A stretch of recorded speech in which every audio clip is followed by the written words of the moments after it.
जय जगन्नाथ। मो निजस्व कहबार गोटे कविता आज मुझे आपण मानक कहूँ।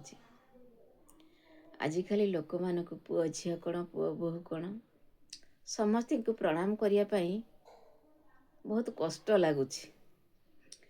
से कहते से प्रणामर मूल्य से एपर्यंत से बुझीपारती नहीं, एपर्यंत बुझीपारी ना।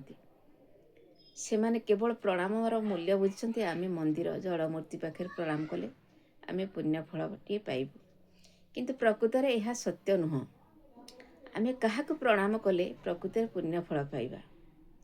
आम पिता माता गुरुजन एमान को आग जदि प्रणाम करिबा ताहले आम निश्चिंत पुण्यफल पाइबा। यह निराट सत्य। मंदिर को जातु मुंडिया पड़तु किसी असुविधा नहीं, किंतु जो प्रकृत जहाँ जो कथा कुआ ठाकुर को तांकु आग प्रणाम करने को चेष्टा करंतु। समस्त को मन चिंताधारा ये जिनसटा आग आणतु, बहुत भल हम। कारण सब तांकु आग प्रणाम कले आपण निश्चिंत पुण्यफल पाइबे। आपण मंदिर जाई प्रणाम करिया को पड़िबो नहीं, आपण सेठी तांकरी ठारू ही पुण्यफल पाइजिबे। यह निराट सत्य।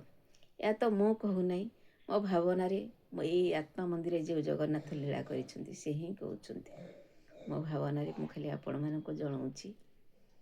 मोर जदि एथिरे सब कोनसी कथारे भूल त्रुटि रहिथिबो ताले मते क्षमा करिवो। गोटे कविता।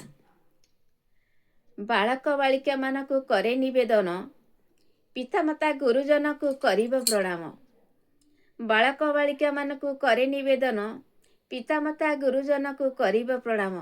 प्रणाम करिवा पई कुंठा करूअछ, प्रणाम करिवा पई कुंठा करूअछ। सते लागुछि तमको बहुत कष्ट, सते लागुछि तमको बहुत कष्ट। प्रणाम करिले जेउ आशीर्वाद मिले, प्रणाम पितामाता को प्रणाम करिले जेउ आशीर्वाद मिले।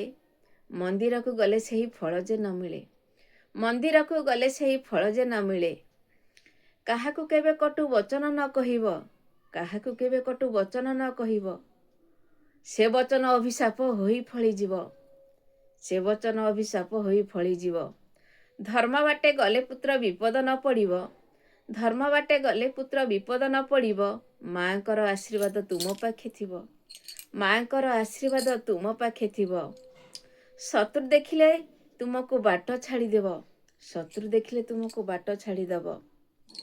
शत्रु पाखे सबुबेले नम्र भाव थिब, शत्रु पाखे सबुबेले नम्र भाव थिब। निजकु निजे से शत्रु संहार होइब, निजकु निजे से शत्रु संहार होइब। कला ठाकुरଙ୍କ चक्र ताको निश्चय शास्ति देव। यह ही निराट सत्य। मो कथा माध्यम मो कविता माध्यम यदि किसी भूल थाए ताले मते क्षमा करिवो। जय जगन्नाथ।